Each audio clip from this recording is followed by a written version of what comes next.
नमस्कार, स्वागत है आप सभी का। न्यूज़ वन इंडिया देख रहे हैं आप और मैं हूं आपके साथ कृतिका। प्रधानमंत्री नरेंद्र मोदी दक्षिण भारत के दौरे पर है और इस दौरान पीएम ने बांदीपुर टाइगर रिजर्व में खुली जीप में करीब 20 किलोमीटर की जंगल सफारी की। इसके बाद उन्होंने कर्नाटक सीमा से लगे मुदुमलाई नेशनल पार्क में थेपाकड़ू एलिफेंट पार्क पहुंचकर हाथियों को गन्ने खिलाए। ये जानना दिलचस्प है कि ये वही नेशनल पार्क है जहां ऑस्कर जीतने वाली short film the elephant whispers की शूटिंग हुई थी। फिल्म में नजर आए हाथी रघु और उसे पालने वाले बोमन और बेली से भी प्रधानमंत्री ने मुलाकात की।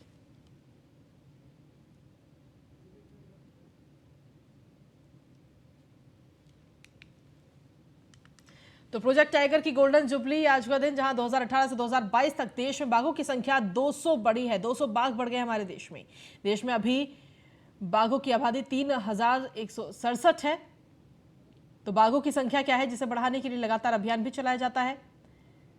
वहीं 2018 की अगर बात करें तो यह संख्या 2967 थी। उस दौरान प्रधानमंत्री ने खुद टाइगर से जुड़े हुए ये तमाम आंकड़े जो है आज उन्हें जारी किया है। प्रोजेक्ट टाइगर की आज गोल्डन जुबली, जहां इस अवसर पर एक सिक्का भी जारी किया गया है आज के ही दिन। वहीं प्रधानमंत्री ने बिग कैट्स अलायंस की भी आज शुरुआत की है। साथ ही आपको बता दें कि यह संगठन बिल्लियों की 7 बड़ी प्रजातियों का संरक्षण करेगा। जो बिल्लियों की 7 बड़ी प्रजातियां हैं उनका संरक्षण किया जाएगा। वहीं श्रेय लेने की होड़ में इस वक्त कांग्रेस भी कूद गई है। कांग्रेस के मुताबिक प्रोजेक्ट टाइगर इंदिरा गांधी का है। और वही 1973 में बांदीपुर बाघ संरक्षण परियोजना लागू हुई थी, जिसे भारतीय जनता पार्टी की तरफ से आज जो चीजें हुई हैं उसका श्रेय अब कहीं ना कहीं कांग्रेस लेना चाह रही है। कांग्रेस ने इंदिरा गांधी की तस्वीर को भी आज के दिन शेयर किया है और पूरा श्रेय लेने की होड़ इस वक्त मची हुई है। वहीं कर्नाटक कांग्रेस की यूनिट ने इस तस्वीर को शेयर किया है। इंदिरा गांधी की तस्वीर आज शेयर की गई और कहा जा रहा है कि ये जो योजना है वो इंदिरा गांधी की तरफ से शुरुआत की गई थी। जयराम रमेश ने भी आज ट्वीट किया है। प्रधानमंत्री 50 साल पहले लॉन्च हुए प्रोजेक्ट का क्रेडिट लेंगे। ट्वीट करके सीधे तौर पर कांग्रेस पलटवार करती हुई नजर आ रही है। उन्होंने अपने ट्वीट में लिखा, पीएम तमाशा करेंगे कि वो जल जंगल जमीन के प्रति सजग हैं। जयप्रकाश रमेश की तरफ से यह ट्वीट किया गया, जबकि इससे जुड़े सभी कानून ध्वस्त किए जा रहे हैं। वहीं अयोध्या से महाराष्ट्र के मुख्यमंत्री एकनाथ शिंदे का यह बड़ा बयान सामने आया है। एकनाथ शिंदे ने कहा कि राम मंदिर आस्था का विषय है। अयोध्या में संत महंत के आशीर्वाद का कार्यक्रम है, यह राजनीति का मुद्दा नहीं है। उत्तर प्रदेश और अयोध्या का विकास तेजी से हो रहा है। अयोध्या महाराष्ट्र के मुख्यमंत्री एकनाथ शिंदे ने इस दौरान कहा कि अयोध्या और राम मंदिर हमारी आस्था का विषय है, यह हमारी भावनाओं से जुड़ा है, श्रद्धा और अस्मिता भी है। अयोध्या हमारे लिए आत्मीयता का विषय है, दिल में खुशी की लहर है। 500 साल का इंतजार करने के बाद जो एक सपना लग रहा था, हिंदू हृदय सम्राट बाला साहब ठाकरे का सपना था, हिंदू विचारधारा संगठन का सपना था। राम मंदिर हिंदू आस्था का प्रतीक है। अयोध्या पहुंचकर मंदिर निर्माण भी देखा, इतनी तेजी से काम होगा कोई सोच भी नहीं सकता। ये तमाम बातें एकनाथ शिंदे की तरफ से कही गई। उन्होंने कहा कि आज राम मंदिर पूरा होने जा रहा है, ये सपना लग रहा था।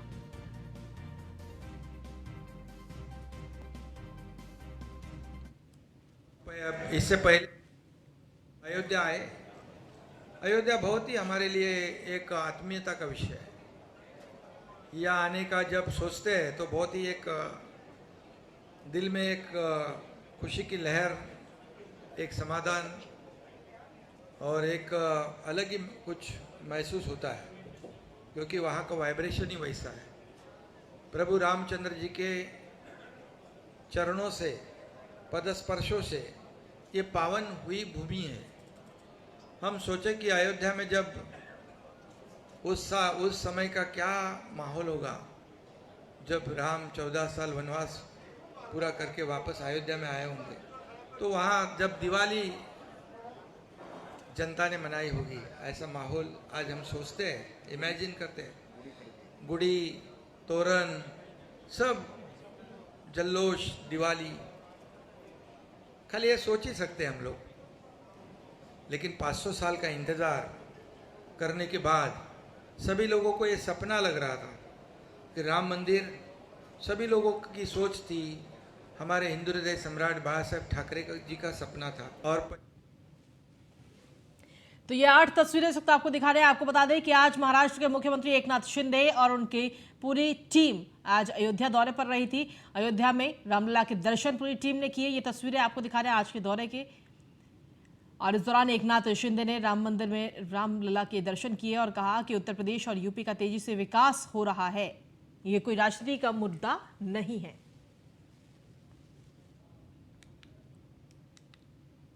वहीं महाराष्ट्र के मुख्यमंत्री एकनाथ शिंदे और उप मुख्यमंत्री देवेंद्र फडणवीस के अयोध्या दौरे को लेकर उद्धव ठाकरे गुट के सांसद संजय राउत ने जमकर निशाना साधा। संजय राउत ने कहा कि धर्म के नाम पर जो भी कुछ चल रहा है, मैं उसका विरोध नहीं कर रहा हूं। प्रभु श्री राम पर हमारी भी आस्था है।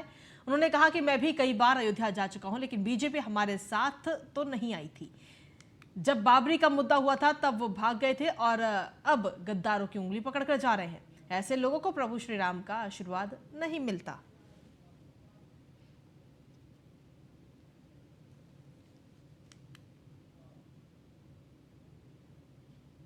महाराजगंज पहुंचे सीएम योगी आदित्यनाथ ने 1058 परियोजनाओं का लोकार्पण और शिलान्यास किया। इस दौरान सीएम योगी ने दिव्यांगजनों को ट्राईसाइकिल बांटी और कहा कि बिना भेदभाव के उत्तर प्रदेश में विकास हो रहा है।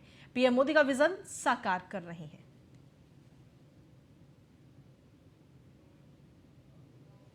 कोई भी वेरिफिकेशन की कार्रवाई हो, उसके लिए जगह जगह न जाना पड़े। नगर निकाय के अंदर निवास करने वाले लोगों को सुविधा नगर निकाय के अंदर ऑनलाइन मिल जाए, ये सुविधा को भी हम आगे बढ़ाने की कार्रवाई कर रहे हैं। और इसके लिए हम लोग चाहते हैं कि भारतीय जनता पार्टी का बोर्ड बनाने के लिए आप सबको पूरी प्रतिबद्धता के साथ रखना होगा। जो समर्थन आपने अब तक दिया है, उस समर्थन को आशीर्वाद के रूप में आगे बढ़ाते रहिए। भाइयों बहनों, विकास होगा, वर्तमान की पीढ़ी के साथ साथ भावी पीढ़ी का भविष्य उज्जवल होगा। उत्तर प्रदेश का नौजवान जैसे आज के दिन पर पहचान का मोहताज नहीं, देश और दुनिया के अंदर कहीं जाएगा, लोग पलक पावड़े बिछा करके उसका स्वागत करते हैं। 17 के पहले यहाँ के नौजवानों के सामने पहचान का संकट था। वे कहीं जाते थे, पहचान छुपाते थे। आज पहचान छुपाने की आवश्यकता नहीं है। आज तो बड़े गौरव के साथ कह सकता कि मैं उत्तर प्रदेश से आया हूं, उसी उत्तर प्रदेश से आया हूं जिस उत्तर प्रदेश में कभी प्रभु राम ने जन्म दिया था। उस उत्तर प्रदेश से आया हूं जो भगवान कृष्ण की जन्मभूमि जिस उत्तर प्रदेश में है, उसी उत्तर प्रदेश से आया हूं बाबा विश्वनाथ का धाम जिस उत्तर प्रदेश में है। उस उत्तर प्रदेश से आया हूं जहां भगवान बुद्ध की सर्वाधिक तीर्थ स्थल जिस उत्तर प्रदेश में है। आज अपनी पहचान इन सभी पवित्र स्थलों के साथ साथ सुशासन के मॉडल के रूप में बढ़ रहे उत्तर प्रदेश के विकास कारण भी है। और इसलिए भाइयों बहनों, विकास की सभी परियोजनाओं का लाभ हम सबको निरंतर प्राप्त होता रहे। स्थानीय निकाय चुनाव में, नगर निकाय के चुनाव में भी इसी ईमानदारी के साथ हमें आगे बढ़ने की आवश्यकता है। डबल इंजन सरकार का लाभ नगर निकाय में निवास करने वाले हर नागरिक को प्राप्त हो सके, हर नौजवान को प्राप्त हो सके, हर व्यापारी को सुरक्षा का एहसास हो सके, उस प्रकार की स्थिति हमें निरंतरता देने के लिए आवश्यक है। और इसके लिए मैं आह्वान करने के लिए आया हूं कि आज जो लगभग 2800 करोड़ रुपए की परियोजनाएं आज आपके जनपद महाराजगंज को प्राप्त हो रही है, इन योजनाओं को तेजी के साथ जमीनी धरातल तक पहुंचाने के लिए हमें पूरी ईमानदारी के साथ कार्य करना होगा। और अभी पंकज जी ने जो बताया है, रेलवे लाइन की एक नई सौगात, यानी जनपद महाराजगंज का जिला मुख्यालय ऐसा था जहां रेलवे लाइन से नहीं जुड़ा था। हुगली तो जुड़ा था, लेकिन भरिंदा भी जुड़ा था, नौतनवा भी जुड़ा था, लेकिन जिला मुख्यालय इससे वंचित था। अब ये जो नई रेलवे लाइन जाएगी, PM Gatishakti national master plan के अंतर्गत इस योजना को भी। वहीं झांसी दौरे पर पहुंचे डिप्टी सीएम केशव प्रसाद मौर्य ने बड़ा बयान दिया। उन्होंने कहा कि 2047 तक प्रधानमंत्री पद की कोई वैकेंसी नहीं। उन्होंने कहा कि 2024 के लोकसभा चुनाव में बीजेपी 80 की 80 सीटें जीतेगी। केशव प्रसाद मौर्य ने कहा कि ये मोदी योगी की डबल इंजन सरकार नगर निगम और नगर निकाय के चुनाव जीतने के लिए ट्रिपल इंजन की सरकार बनाएगी। वो गुंडागर्दी छोड़ देंगे, गुंडों का साथ छोड़ देंगे, अपराधियों का साथ छोड़ देंगे, उनकी छवि शायद 10, 20, 25 साल में सुधार हो जाए। लेकिन यह जरूर मैं आपको बता दे रहा हूं कि यह जो शताब्दी, जो आज़ाद स्वतंत्रता की शताब्दी वर्ष कब मनाएंगे हम लोग? 2047 में। और 2047 तक न पीएम की वैकेंसी है, न सीएम की वैकेंसी है। जो सपा वाले हों, बसपा वाले हों, कांग्रेस वाले हों, वह इस प्रकार की बातें करते रहेंगे, लेकिन आप भरोसा रखिए देश और प्रदेश का बहुत संतुलित विकास हो रहा है। जिन लोगों को लूट करके लोगों ने तिजोरियां भरी थी, भ्रष्टाचार पर प्रहार हो रहा है, और जब यह सारे लोगों के खिलाफ भ्रष्टाचार की जांच होती है तो ये देश की सर्वोच्च अदालत में चले गए कई दल मिल करके वहाँ की ये सरकार हमारे साथ जाति कर रही है, तो देश की सर्वोच्च अदालत ने भी कहा कानून से बड़ा। वहीं संभल में माध्यमिक शिक्षा मंत्री गुलाब देवी ने कहा कि हिंदुस्तान हिंदू राष्ट्र है, इसमें संदेह क्यों। उन्होंने कहा कि केंद्र सरकार की तरफ से पब्लिश किताबों से यूपी सरकार ने कोई संशोधन नहीं किया है। वहीं अलीगढ़ का नाम बदलने पर गुलाब देवी ने कहा कि समय समय पर नाम बदले गए हैं, पिछली सरकारों ने भी नाम बदले हैं। उन्होंने सपा पर भी जमकर निशाना साधा और कहा कि सपा राज में विकास नहीं हुआ, विकास मुलायम सिंह परिवार का हुआ। हिंदुस्तान है, ये हिंदुओं का राष्ट्र है, इसमें संदेह क्यों किया जा रहा है। अब जैसे कि शहरों के नाम बदलने की मांग की जा रही है, अलीगढ़ को हरिगढ़, ये तो समय समय पर बदले, किसी ने अलीगढ़ भी रखा होगा तो इसको बदल के दूसरा नाम भी रखा जाएगा। वो मुस्लिम नाम था, अब ये हरिगढ़ नाम की मांग की जा रही है। जो ये तो समय समय और परिस्थिति की बात है कि समय के आधार पर जो है अपने नाम बदले जाए। विगत सरकारों ने भी नाम बदले, हमारी सरकार आएगी वो भी अपने हिसाब से नाम बदलेगी, तो ये नई चीज नहीं है। हिंदुस्तान तो सीधे तौर पर यह बयान इस वक्त दिया गया है गुलाब देवी की तरफ से। उन्होंने कहा कि अलीगढ़ का नाम बदलने पर उन्होंने अपना बयान दिया कि समय समय पर नाम बदले गए हैं, इसमें कोई दो राय नहीं है।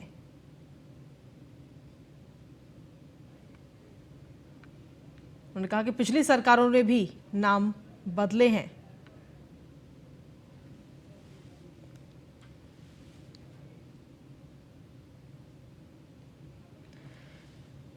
हिंदुस्तान जो है वो हिंदू राष्ट्र है, इसमें संदेह क्यों है। गुलाब देवी की तरफ से ये तमाम बातें कही गई।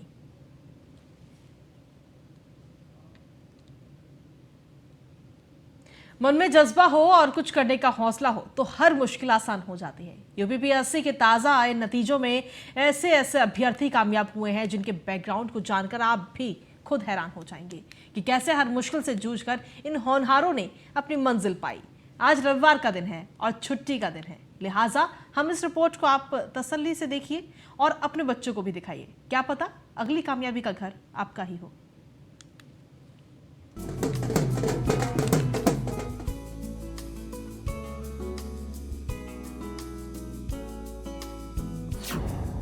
पीसीएस 2022 रिजल्ट में होनहार प्रतिभाओं ने मारी बाजी।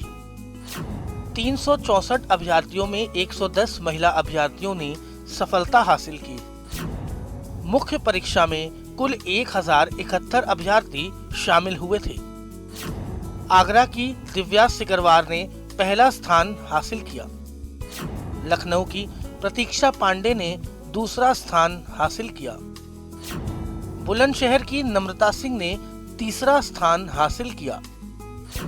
लखनऊ से सबसे ज्यादा 40 अभ्यर्थी सफल हुए। यूपी से सबसे ज्यादा 40 अभ्यर्थी लखनऊ से सफल हुए। टॉप 3 में तीनों ही बेटियां हैं और तीनों ही उत्तर प्रदेश से हैं। कौन कहता है आसमां में सुराख नहीं हो सकता, एक पत्थर तो तबीयत से उछालो यारो। दुष्यंत कुमार की यह पंक्तियां उन युवाओं पर सटीक साबित हो रही हैं जिन्होंने अपने प्रतिभा का लोहा मनवाया है। अपनी प्रतिभा के प्रभाव से उन्होंने हर किसी को गलत साबित किया जो कहते हैं कि सफलता तभी मिलती है जब संसाधन सुलभ हो। कहते हैं ना, जब किसी चीज को हासिल करने का जज्बा मन में हो तो भगवान भी साथ देता है। मन में अगर कुछ करने गुजरने की चाह हो तो साधन और संसाधन भी रास्ता नहीं रोक पाते। ऐसी ही कुछ कहानी है उन गुदड़ी के लालों की जिन्होंने अपनी प्रतिभा का लोहा मनवाया है। सीमित साधनों में जिद और जुनून से सफलता की नई परिभाषा गढ़ी है। हम बात कर रहे हैं उत्तर प्रदेश लोक सेवा आयोग की परीक्षा में सफलता हासिल करने वाले उन होनहारों की जिन्होंने अपनी सफलता से गांव, घर, जिला और प्रदेश का गौरव बढ़ाया है। उत्तर प्रदेश लोक सेवा आयोग ने राज्य प्रवर अधीनस्थ सेवा परीक्षा 2022 का फाइनल रिजल्ट जारी कर दिया है। इस परीक्षा में आगरा की दिव्या सिकरवार ने टॉप किया है, वहीं लखनऊ की प्रतीक्षा पांडे दूसरे और बुलंदशहर की नम्रता सिंह तीसरे स्थान पर हैं। इसके अलावा उत्तराखंड की आकांक्षा गुप्ता ने चौथा और अंबेडकर नगर के कुमार गौरव ने 5वां स्थान हासिल किया है, जबकि लखनऊ की सल्तनत परवीन 6वें, मध्य प्रदेश की मोनिशा बानो 7वें, प्रयागराज की प्राजक्ता त्रिपाठी 8वें, आगरा की ऐश्वर्या दुबे 9वें और गोंडा के संदीप कुमार तिवारी 10वें स्थान पर हैं। इस टॉप 10 लिस्ट की सबसे खास बात यह है कि इसमें 10 में से 8 महिला शामिल हैं। पिता फौजी और बेटी बनेगी प्रशासनिक अधिकारी। आगरा की दिव्या सिकरवार ने हासिल किया पहला स्थान। तीसरे में प्रयास में दिव्या को मिली सफलता। दुनिया में कुछ ही रिश्ते ऐसे होते हैं जो आपकी सफलता का पर्याय बनते हैं। उनमें से एक माँ होती है। हर बच्चे की पहली टीचर उसकी माँ ही होती है। ऐसे ही कुछ कहानी है दिव्या सिकरवार की, जिनकी माँ ज्यादा पढ़ी लिखी नहीं है, लेकिन पढ़ाई का महत्व जानती है। उन्होंने अपनी जिद से बेटी को कलेक्टर बना दिया। दिव्या भी अपनी सफलता का श्रेय अपनी माँ को ही देती है। उन्होंने कहा कि माँ की जिद और मेहनत की वजह से मुझे यह सफलता मिली है। मेरी सफलता में मेरी माँ का 100% योगदान है। बता दें कि दिव्या किसी शाही परिवार से नहीं आती है। उनके पिता सेना में फौजी हैं और सरहद पर रहकर देश की हिफाजत करते हैं, तो वहीं अब बेटी जिला कलेक्टर बनकर देश को आगे बढ़ाने में अपनी भूमिका निभाएगी। आसान नहीं था दिव्या का सफर। दिव्या सिकरवार बताती हैं कि पहली बार में मेंस क्लियर नहीं कर सकी, दूसरी बार में 2 नंबर से सिलेक्शन रह गया। इसके बाद भी हिम्मत नहीं हारी। प्रदेश में टॉपर होने का विश्वास नहीं हो रहा है। दिव्या ने कहा कि गांव से शहर तक किसी लड़की का शिक्षा हासिल करना आसान नहीं होता है। 2 बार सफलता न मिलने पर कोई दूसरी नौकरी करने की सोच रही थी, लेकिन मां ने पीछे हटने से मना कर दिया।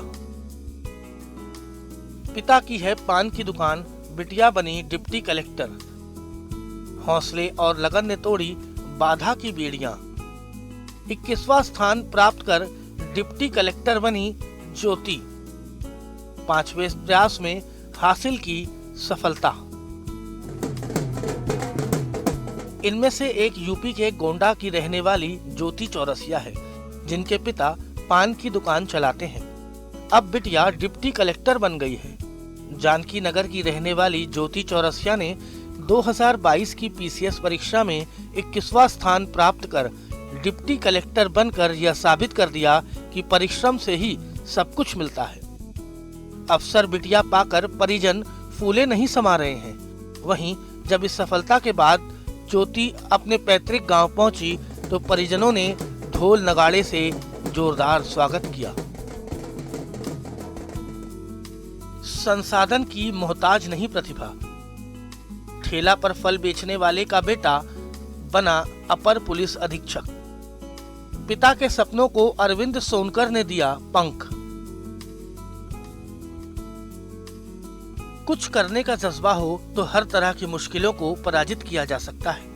मऊ जिले के अरविंद सोनकर ने इस बात को सच साबित कर दिया है। अरविंद उत्तर प्रदेश लोक सेवा आयोग की परीक्षा पास करके डीएसपी बन गए हैं। उनकी सफलता इसलिए भी मायने रखती है क्योंकि उनका ये सफर संघर्षों भरा रहा है। अरविंद नसोपुर गांव के रहने वाले हैं। पिता गोरख सोनकर नगर के भीटी क्षेत्र में फल बेचकर परिवार का गुजारा करते थे। 2 बेटों और 1 बेटी में सबसे छोटे अरविंद सोनकर की प्रारंभिक पढ़ाई रामस्वरूप भारती इंटर कॉलेज मऊ से हुई। इसके बाद ग्रेजुएशन इलाहाबाद में करते हुए सिविल सेवा की तैयारी में जुट गए। इसी बीच अरविंद सोनकर की मां का कैंसर से निधन हो गया, जबकि पिता गोरख सोनकर को भी लकवा मार दिया। इसके बाद अरविंद के मामा ने आकर गोरख का फल वाला ठेला संभाल लिया और बहन के परिवार की परवरिश और भांजे की पढ़ाई का भार उठाने लगे।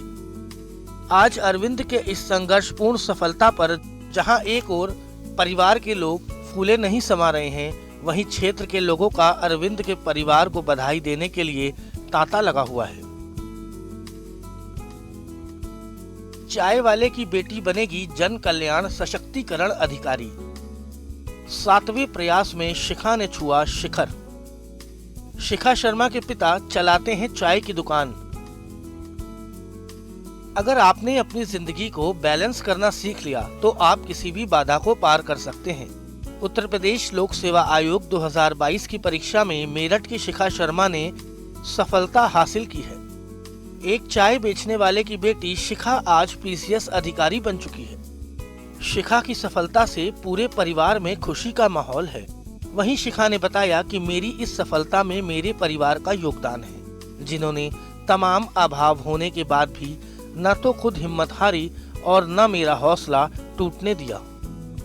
मेरठ में चाय वाले की बेटी ने यूपी पीसीएस में बाजी मारी है और उसी को लेकर के फिलहाल हमारे साथ मेरठ की वो बेटी है जिसने यूपी पीसीएस का एग्जाम क्रैक किया है और साथ ही जो परिवार के लोग हैं, आसपास के लोग हैं, रिश्तेदार हैं, सब में इस वक्त खुशी की लहर देखने को मिल रही है। और दूसरी बात ये, शिखा से बात करेंगे किस तरह से ये चुनौती भरा यूपी पीसीएस का एग्जाम उन्होंने क्रैक किया है, किस तरह से अभी तक का सफर रहा है। शिखा, बहुत बहुत स्वागत है आपका न्यूज़ वन इंडिया पर। धन्यवाद सर। सफ़र काफ़ी सही रहा, काफ़ी जितना भी मैंने सोचा था अब फाइनल लिस्ट में जो नाम आया तो काफ़ी खुशी हो रही है उसे देख के।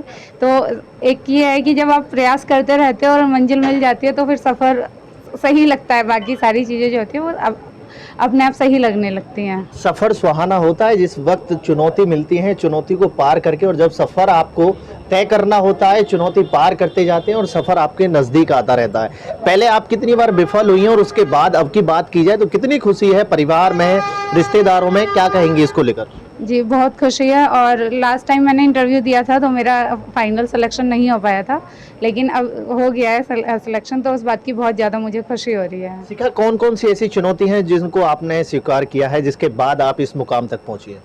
चुनौती ऐसी कुछ खास चुनौती मुझे लगी नहीं थी कि चुनौती है, लेकिन हाँ कुछ चीज़ें ऐसी हैं कि कंटेंट वगैरह को लेके तो वो सारा, क्योंकि सेल्फ स्टार्टिंग में मैंने कोचिंग की थी लेकिन बाद में क्योंकि सेल्फ स्टडी ही की है तो उसको लेके कंटेंट वगैरह अपडेट करना, इकट्ठा करना, तो वो थोड़ा यहाँ पर मेरठ में रहते हुए थोड़ा मुश्किल होता है।